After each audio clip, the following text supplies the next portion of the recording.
Welcome to The Making of a Nation, American History in VOA Special English. As we said last week, James Buchanan of Pennsylvania won the presidential election of 1856. He defeated John Fremont, the candidate of the newly created Republican Party, which opposed slavery. Buchanan, a Democrat, had often supported the South in the dispute over slavery. Most of the new president's closest friends were Southerners. He wrote that the North was too aggressive toward the South and should stop interfering in the slave states. Buchanan said the South had good reason to leave the Union if abolitionists continued their attacks against slavery. This week on our series, Jack Moyles and Stan Busby tell more about James Buchanan, and they discuss his influence in the Supreme Court ruling in the case of a slave from Missouri named Dred Scott. As the new president, Buchanan believed he could solve the slave question by keeping the abolitionists quiet. Success would mean the end of the anti-slavery Republican Party. In choosing his cabinet, Buchanan wanted men who shared the same ideas and interests. President Pierce had tried to unite the different groups in the party by giving each a representative in his cabinet. This had not worked. It had driven the different party groups farther apart. Buchanan had served in President Polk's cabinet. He remembered how well its members worked together. He said it was the unity of this cabinet that made Polk's administration so successful. Buchanan gave the job of Secretary of State to Lewis Cass of Michigan. Cass was 75 years old. His mind had lost its sharpness. This did not worry Buchanan because he had planned to be his own foreign minister. The job of Treasury Secretary went to Howell Cobb, a Southern moderate from Georgia. Southerners also were named as Secretary of War, Interior Secretary, and Postmaster General. Isaac Toucey of Connecticut was given the job of Navy Secretary. Toucey was a Northerner, but he supported many policies of the South. Another Northerner, Jeremiah Black of Pennsylvania, became Attorney General. In forming his cabinet, Buchanan did not ask for advice from Senator Douglas of Illinois. Douglas was the party's leader in the Senate and the most powerful Democrat in the Northwest. Douglas believed that the Northwest should have two representatives in the cabinet. He said Cass could be one of them. But Douglas wanted one of his own supporters to be the other. Buchanan refused what Douglas wanted, and he gave the administration support to a political enemy of Douglas.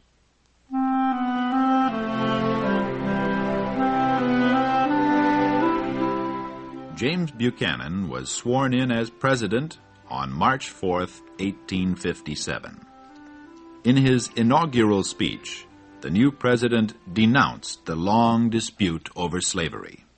He said he hoped it would end soon. Buchanan said the dispute could be settled easily by doing two things: by ending interference with slavery in states where it was legal, and by letting the people of a territory decide if they wanted slavery. Buchanan said he expected the Supreme Court to rule soon on the right of the people of a territory to decide this. He said he was sure that all good citizens, North and South, would accept the High Court's ruling. At the time he said this, Buchanan already knew what the court's decision would be. He had even used his influence to help one member of the court to decide. The decision was made in the case of Dred Scott, a Negro slave. Scott was sold in Missouri to an army doctor who took him to Illinois and then went into the Wisconsin Territory. Scott lived in these two places for almost 4 years before he was returned to Missouri.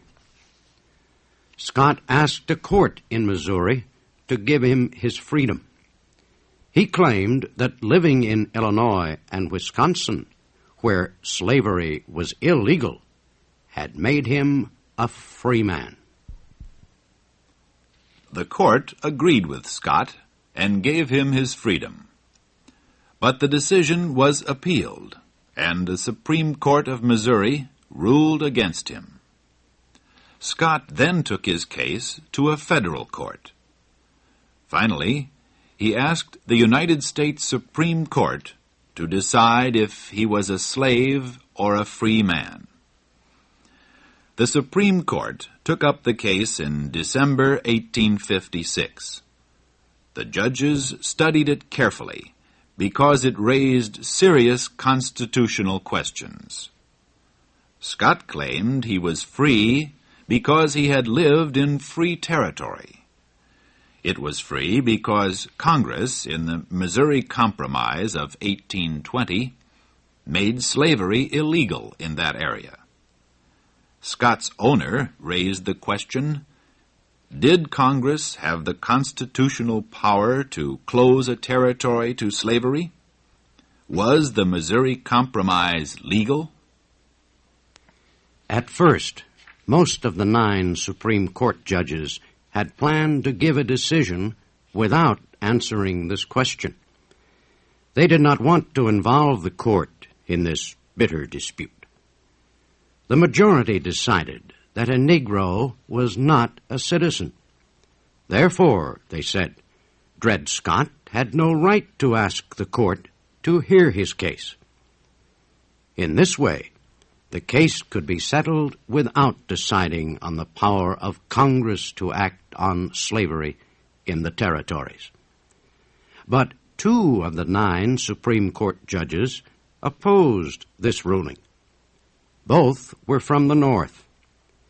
They had said they would write a minority decision. They said their decision would include a statement that Congress did have power over slavery in the territories. Since 2 members of the court had planned to offer views on this question, the other 7 decided the majority also should do so.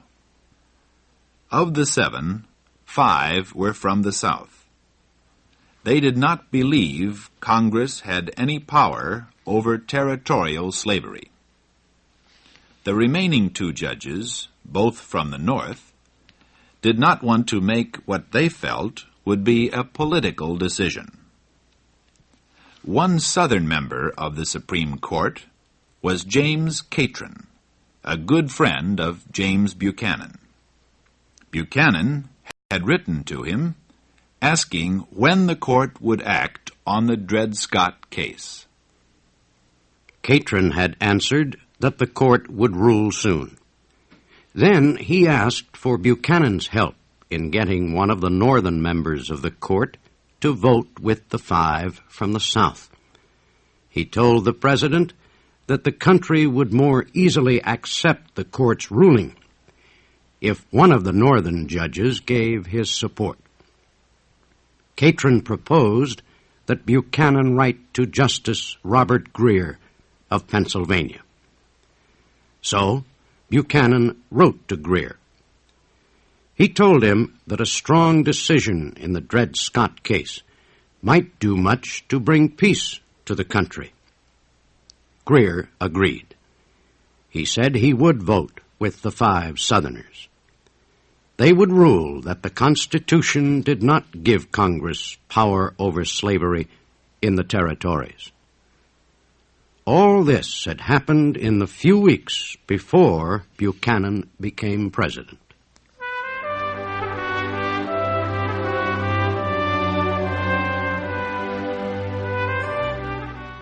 The Supreme Court finally announced its decision, just 2 days after Buchanan moved into the White House.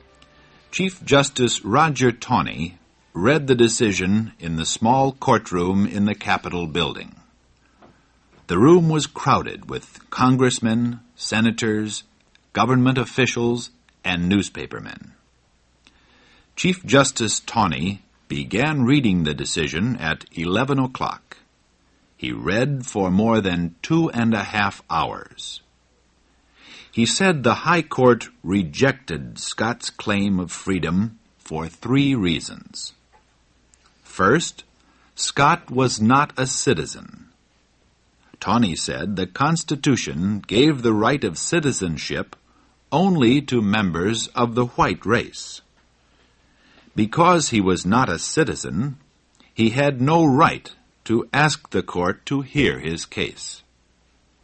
Secondly, Taney said Scott was ruled by the laws of Missouri, the state in which he lived. Missouri laws did not give freedom to slaves who lived temporarily in free territory. Therefore, said Taney, Scott was still a slave.